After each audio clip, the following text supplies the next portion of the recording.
Okay, good evening. So we were talking about last night the Yom Kippur War, but we got into how, in general, a Jew should be living. That is that to constantly be aware of Hashem, to constantly recognize and be cognizant of the truth. That is that every big and small thing we need Rachmei Hashem, we need Hashem's mercy, and everything is decided by Hashem. And then we were talking about the difference between Bitachon, when there is an actual promise that if you keep Shemitah, you will not lose out. If you're Ola L'Regal, the Torah tells us if you're living, I just learned the story with my, if you learn Shmuel Beis, so you may see that on my book, as I mentioned last night, that the little measure says with Shlomo, the big Goliath and little David, but the book the Sefer actually starts with the story of the birth of Shmuel and how Chana would pray before that, how Elkanah took different routes every year in order to convince and inspire the Jewish people to be Oil L'Regel, to do the pilgrimage up to Shiloh at the time. The Mishkan was in Shiloh for 369 years. Something that Jews were not doing. Well, the Torah says that all the Jews, every Jew, no army, no soldiers, no one should be on the border. Everyone should go up to Yerushalayim when the Beis Hamikdash was there, or the Mishkan, whether it was in Gilgal or Nov or Shiloh, wherever it may have been, and be Ol L'Regel. Well, that's a pretty big promise. The Torah says, go up and you don't have to worry about your borders. So people would say, because the borders, we need a strong army over there. We need tanks and planes, and people don't. And you know what? Torah says nothing to worry about. If you do the mitzvah, nothing to worry about. Shemitah, nothing to worry about. Having Shemitah today is not minat Torah. It's not biblical, so you don't necessarily have that promise. But in the time of we were in Eretz Yisrael, the time of Beis Hamikdash, it was biblical, and that promise was certainly valid. You will not lose out by keeping Shemitah. Those are all bitachon, right? So keeping Shabbos, giving Meiser Tfuas, giving a tenth of your grain, you'll become wealthy from doing that. All of those are promises. But chisayin, right? Chisayin, which is connected to kivoel, albeit there's some small, slight differences, but lachasais, to put our faith in Hashem, is when there's no promise. Right? You walk on the street, there's no promise. No, yeah. And somebody can mug you, cars can hit you, bees out there get stung. There's all the kind of homeless people, all kinds of stuff out there. There are people who can do whatever to you. You could even be going to do something in theory nice. Obviously, if you're going for shluchei mitzvah and izaken, but there are things of shchir chazek where it's common dangers. So you need to have chisayin. You got to walk in the street. How do you know nothing's going to happen to you? You go to work. How do you know something's going to happen to you? You have a great job, and people. Who says that your boss will remain your boss? New manager, new realities. Somebody was talking to me about they're involved in a certain business and they're connected to commercial real estate. And they're not commercial, but they're businesses. And commercial real estate's dead right now. I mean, not only can't you collect rent from tenants, but you're definitely not getting a new tenant, almost definitely. And a lot of these tenants are now realizing that people who work remotely, they need less square footage. So they're really doing poorly. So things are going well. Who said it's going to continue to go well? No, there's no guarantees in anything like that. So a person needs to have chisayin. They have to be able to put the bitachon by Hashem and feel Hashem. That's actually a merit for the person, eternal merit. It makes them closer to Hashem, closer to Hashem's bracha. As I mentioned yesterday, I use a personal example. We don't always know where the best is. There are times where there'll be a firm no, or it's not for your benefit, or either things you can see in this role. I picked on myself, and I used the example of marriage, that I actually got married the first possible time that I could have, even though I would have liked to have not dated. I had to psych myself up to date because I wanted to learn. I wanted to do other things.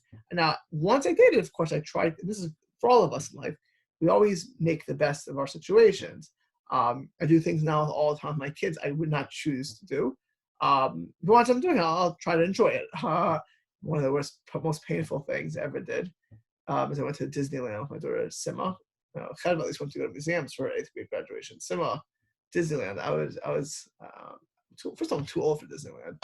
Second of all, it was scorching, and I don't need to go on Space Mountain. But I did it, and once I was there, I tried to enjoy it. Actually, it gave me an idea to write an article about tattoos, because I never saw so much tattoos in my life. But I try to enjoy it. So we always try to enjoy things and make the best of it. But we very often we look for something else. And Chisayin tells us that even if it's a no, we have faith it was a no for a good reason. Faith, good reason. For whatever reason, we don't know always why things happen. But there's the Chisayin says we can have faith in Hashem, and Hashem wants to do good for us. And sometimes we may not understand those. Sometimes there's more metaphysical reasons having to do with our futures, with our children, with the Mashiach coming.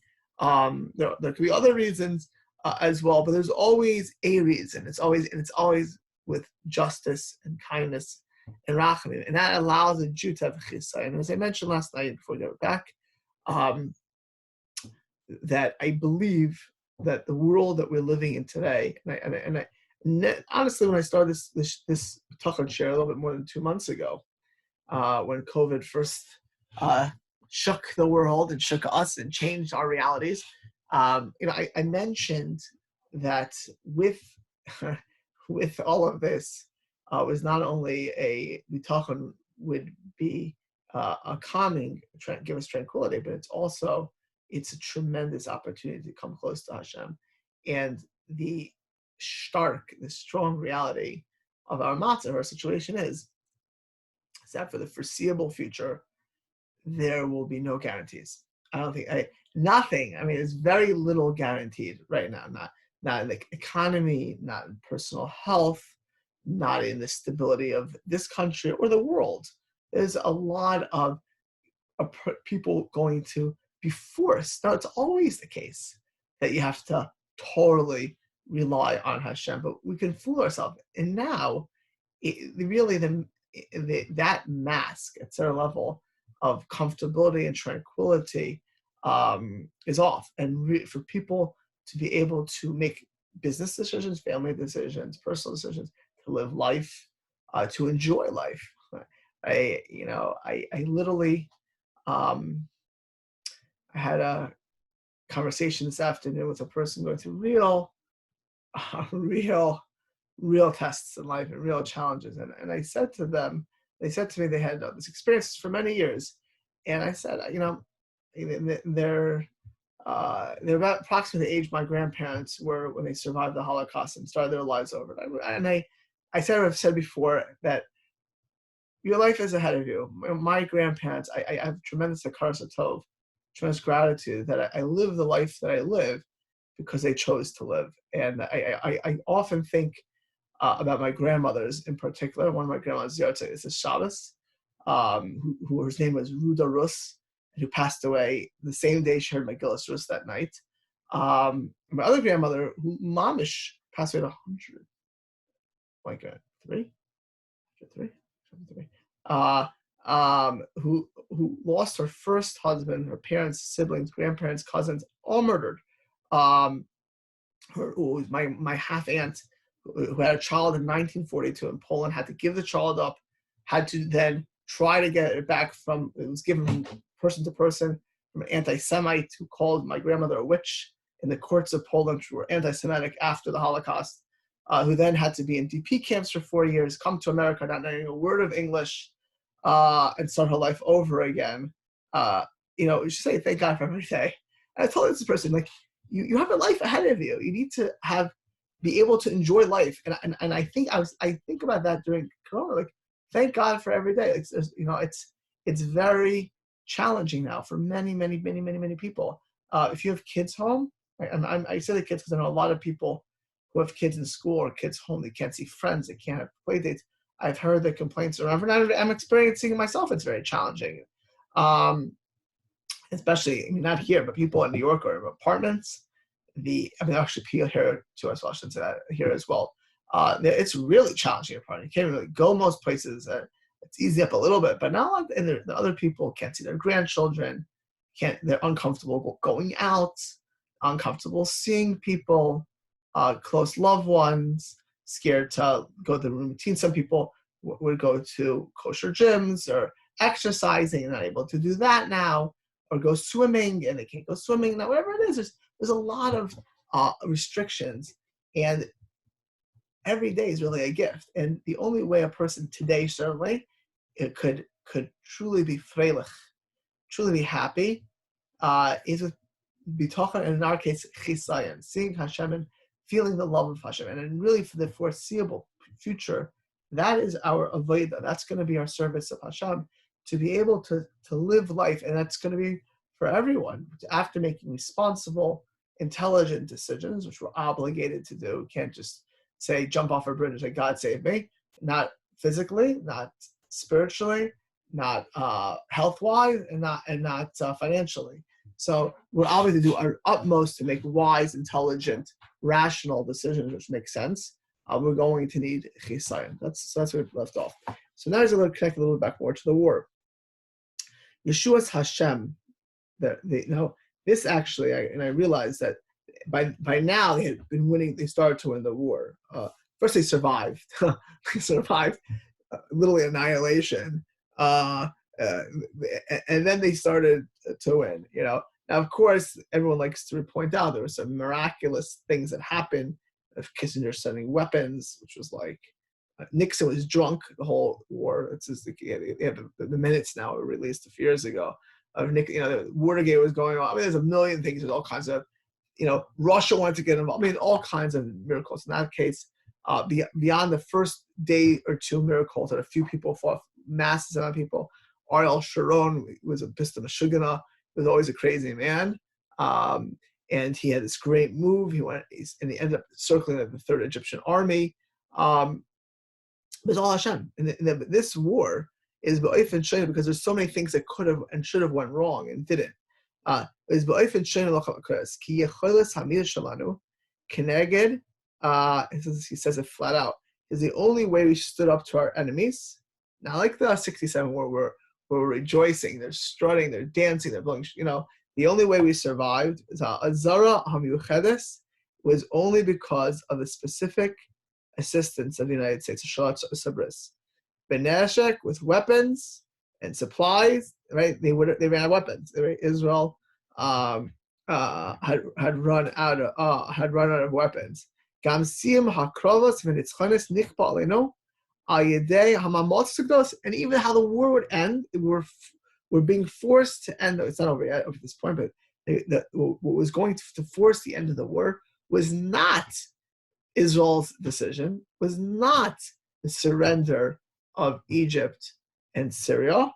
It was the United States and Russia, for geopolitical considerations, ended the war. They said end the war. So it wasn't, we didn't decide to end the war. Actually, right when Israel was, very victorious. I mean, when they broke through the Syrian lines, they're 40 kilometers from Damascus. When the Egyptian Third Army is surrounded and has no way out, they're surrounded on all three sides, and the other side is the Mediterranean Ocean. America and Russia forced the war to end. We were literally like a pawn. They're deciding how this war is going to end. And we're pawns based on their decision. So they're going to, I don't know who the Russian foreign minister at the time, but whatever those two players would have been, Kissinger and whoever else it was, that's who decided. I don't care them. Shows really our own lack of strength. The that really it's not up to us. As powerful as we view ourselves, everything is not up to us. Not just an illustration to realign us, which is a gift. I hope we all should have tremendous gratitude to all of the people who fight and the soldiers. I know my own third cousin was murdered by Hezbollah, who was rather close to my family because it was relatively a small family, and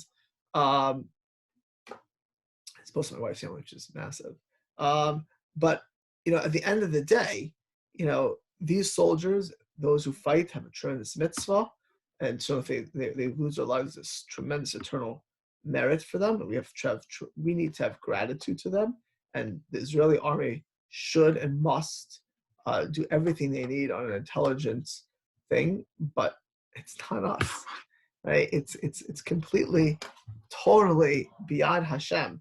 And for us, or the army, or us, or anyone to believe that we don't need God. We have F-15s or F-16s or 6 stealth bombers or Merkava tanks or the best cybersecurity in the world or Mossad or if we're drunk with our own strength, not only is it dangerous that we could lose divine, but it's sad because it's fake, it's false, it's sheker, mechazav. It's I don't know if I gave it during this class, but I've definitely given the mushal of a person. This is true. If somebody has to go to a woman has to go to a chasana, to a wedding, and she doesn't have a gown, and she doesn't have jewelry, doesn't have it, and she has somebody who knows one of the royal family, and she gets for this chasana a royal gown and jewelry, and she wears it. And she goes to this chasana, she goes to this wedding, she's looking out. Imagine she would feel, look at me, look at them, look how beautiful I am, look how royal I am, look how great I am, look how amazing I am. It's a bar, jewelry and barcode. What are you, brat? It's not God. It's the princess gives you. God gives it to you. The Jewish brains is a gift from God. IQ, I know it's not PC to say, but it's true. And the studies really show it, is that Ashkenazi Jews have a disproportionate IQ on whole, plenty of dumb Jews. But on the whole, Ashkenazi Jews, and Sephardi Jews are also pretty high, but Ashkenazi happen to be high for whatever reason. Harvard had more than one study showing exactly that, right? Did we do anything for this brain power? No, we were born with it. God gave it to us. It's used clothes, good business skills. There's a business acumen. The Jews are good. They're good wheelers and dealers. There's a good sense. Right? That's a gift from Hashem. Right? That's that's a gift from HaKadosh Baruch Hu. If we talk about the United States giving Israel completely against, as much as you can explain it. I've had this. I've got masses like, why do you think America supports Israel? Like, why? It's not. It was irrational then. It was irrational when Israel was formed. Everyone knows the stories of how Truman ended up backing the state and his original Jewish partner and the different pressures. But who set that up? Who made Truman have in St. Louis decades earlier a Jewish partner? Or Truman had this biblical idea of himself, or Lord Balfour. Like, who made those people in power at that time? And again, Churchill. Churchill was the greatest 20th century. I mean, really, if you ask me, I can't think of anyone who did more for the Western world than Churchill in the 20th century for various reasons. Certainly saved the world from the Nazis, but in human touch, obviously, the Hashem. And Churchill loses in 1945. It's like this craziest thing in the world. Man saved England. It's 80 years last week, from the darkest hour where Churchill comes into power with the Germans having completely destroyed the French, annihilated the French in record time. The whole contours of that war changes. And the Germans basically offer England, you become our subordinate or we're going to destroy you. And they send the whole German Air Force at England in the summer of 1940. And basically, Churchill has to make a decision whether to surrender, essentially, and take secondary status to German, pay reparations, that was part of the deal, and let England survive, or go to war. And he rallied everyone. He saved Stalin. He got Roosevelt. I mean, the man, he saved England. And like a few months later, they boot him out of office. Like in the biggest ingratitude. I can't think of a greater ingratitude of a country. It's so colossal. And of course, there's all kinds of reasons, because Chamberlain had been a conservative, but it's all Hashem. Why did Churchill have to go? Because Churchill would have been in power, it would never be a Jewish state. Never would be. It was only because Bevin and these bums from labor who were, unfortunately, it goes both ways, but the left in England for decades as a whole has been much more anti-Semitic, and certainly today it is. And the Labour Party of England basically forced the Jews and that they're never gonna have freedom, and that even if we had Begin, that pushed even the Tzahal to be to come against England and force the issue, right? Oh, who created these realities? It's all Hashem. And so for us to rock around, oh, I'm smart, I'm strong, I have a great Air Force. Yeah, Israel has a great Air Force. In 1967, they were completely dependent on the French. And today they're completely dependent on America. And then in 1973, also they're dependent on America. And that's actually a reminder, it's not America, it's Hashem. It's a realignment. And the biggest curse would be if we fool ourselves that walk around with Hashem's clothes in this world, Hashem's intelligence, Hashem's bracha, that Kehillas Yisrael has good friends and good places in America for the time being. That demographic could chas v'shalom change, and you could even envision it in our day if we don't do the right things. But who created the situation? It's Hashem. When we walk around, we did it. We did it. No, we didn't do it.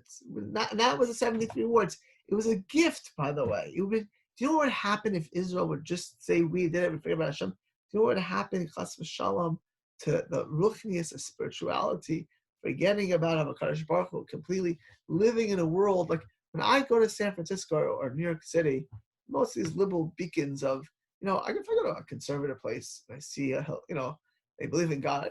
Like every conspiracy theory in the world they believe, a little silly, but at least there's a divinity in their lives. There's some form of God. There's a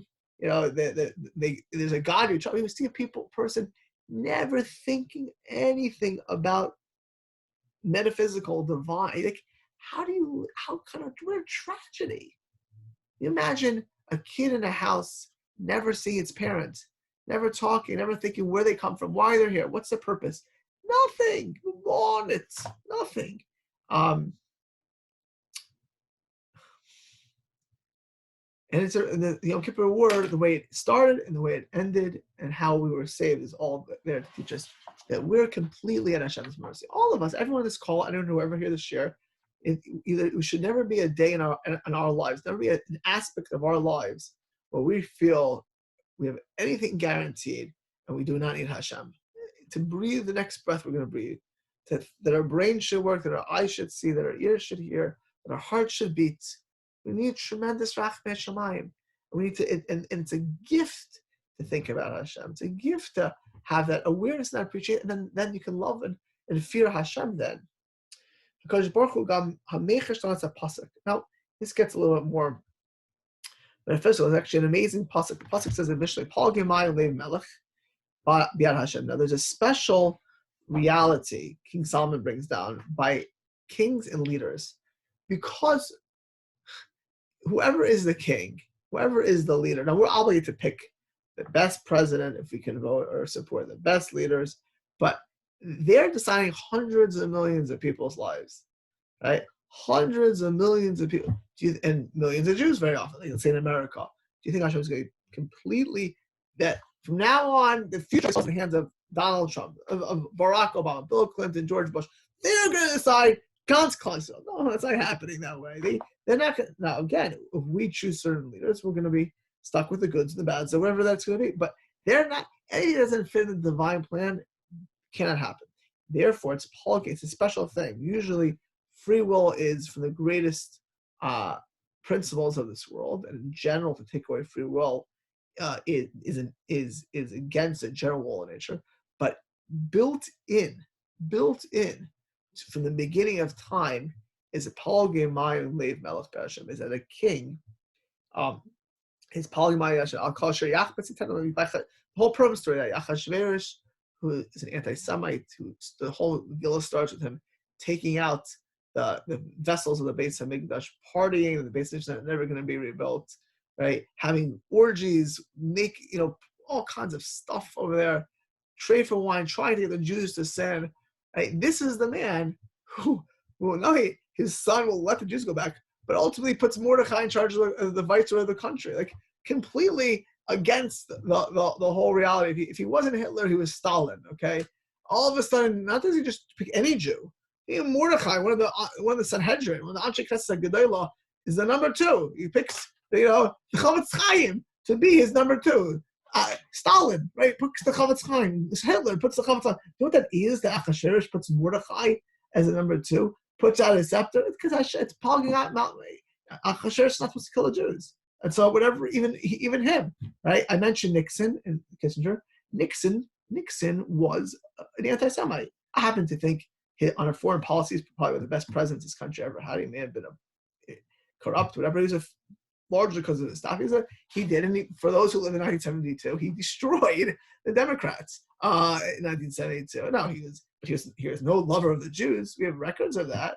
And Kissinger was an intermarried, off the derech kid who, if you ever read the prime ministers, who Avner, and that whole thing, he was a very insecure, conflicted Jew. And these two people are going to end up sending Israel all these kind of weapons and save them in 1973. It's like, these people, of anybody, they're the ones who are going to do this. If the Jews are supposed to say that even the biggest people you would ever imagine would do it. I mean, in 1948, Stalin himself, who a few years ago would try to mass murder Jews, and the doctor's plot would vote for the state of Israel. Again, it's Palgay, this idea of Palgay Mayim. It's like water. It's like drops of water. Streams of water, probably.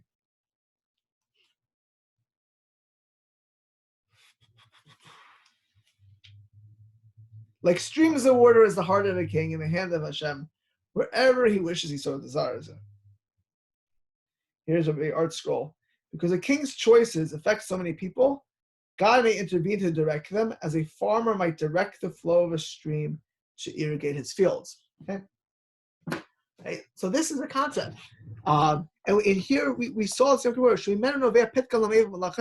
Right? That's what the Jewish phrase is. The hearts of kings and princes are in the hand of God.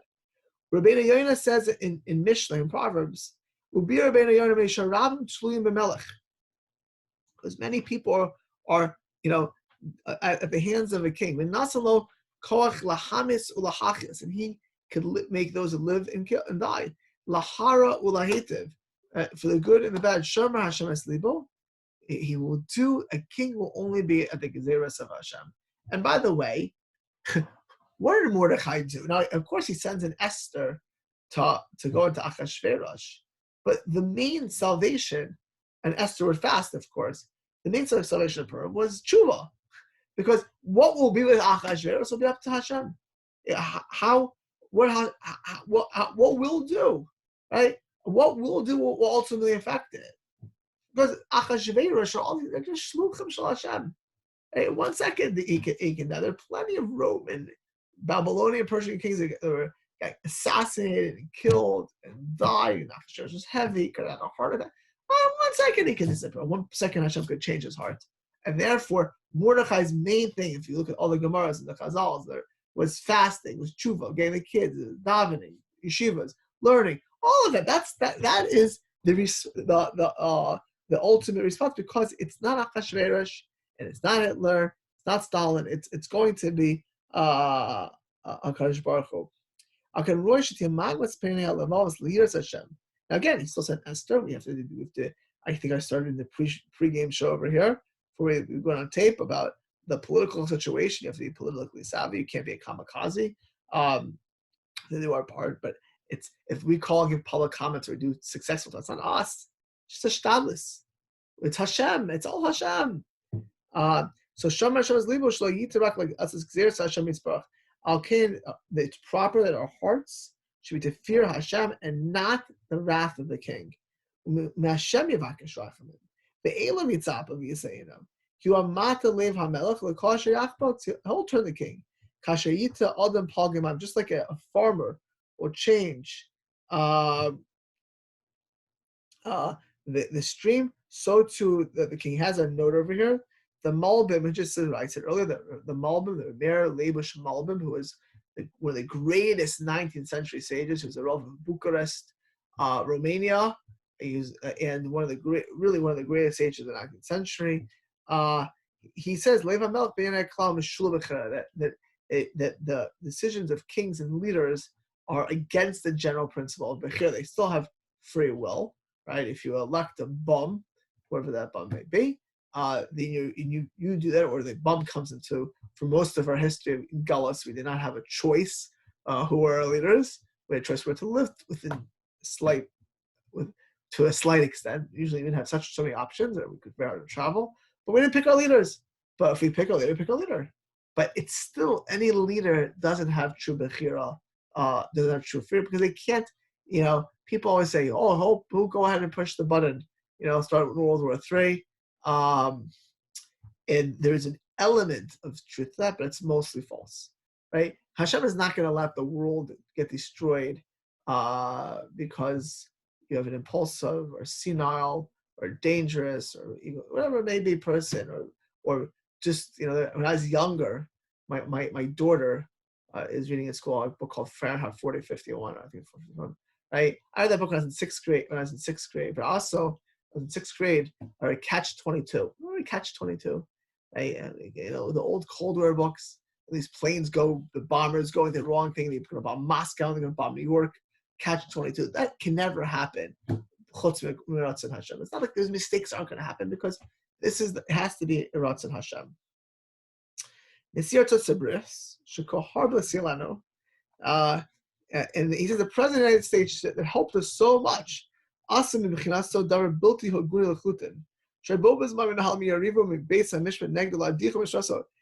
really should have helped us. This is a speech from 1973. Because right now, the courts are trying to get him out, to impeach him. He should be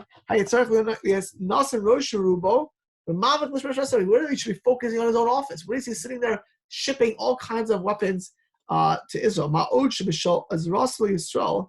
And not only that, and we know what happens in the 1973 war. Everyone knows what happens next. It started the Arab boycott, the oil embargo. The oil embargo comes, and America will pay a price at the pumps, right? And actually, because of the 73 war, because they bailed out in Israel, right? All kinds of oil embargoes happen in America, which today cannot happen geopolitically because we have oil independence and other stuff, and the world has changed, and they fight amongst themselves, Baruch Hashem. But then they affected the economy of America. With black oil, they affected the oil supply. It didn't make sense for Nixon and all these folks to do this. They literally sent tons and tons and tons of supplies, weapons, tanks, planes, you name it, as the war is going, the worst part for Israel, when they were literally out of weapons. But everything comes from Hashem. Hashem pulls all the strings. Right? Hashem pulls all the strings. Hashem puts those people in power at those times who could possibly do it. It's not the right person at the right time. Hashem puts that person there at that time for this to happen. All of the chains of connections. Hashem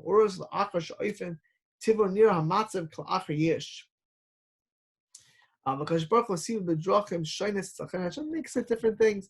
We have nothing to rely on. Only Hashem there. Could you imagine? I'm going to pick up tomorrow. Can you imagine this war, Yom Kippur War? Hashem Baruch Hu did to wake us. And again, we started. We don't know all the reasons, but it's clear, that the cause and response to wake us up. Right? This COVID, I because of this class especially, but just in generality, I am more and more conscious that what we all need to work on for everything we're going to be doing is to remind ourselves that everything comes from Hashem. We have to put our faith in Hashem, not in any king, not in any president. Whether you like the current president or you don't like it, you imagine that some whatever person, unworthy person. Hopefully, he's so worthy. That candidate may think he's better, but he's not so worthy. You gotta be crazy. You put your faith in these people. You put your faith in the vaccine. Do you know the chance of right now getting a vaccine next few months?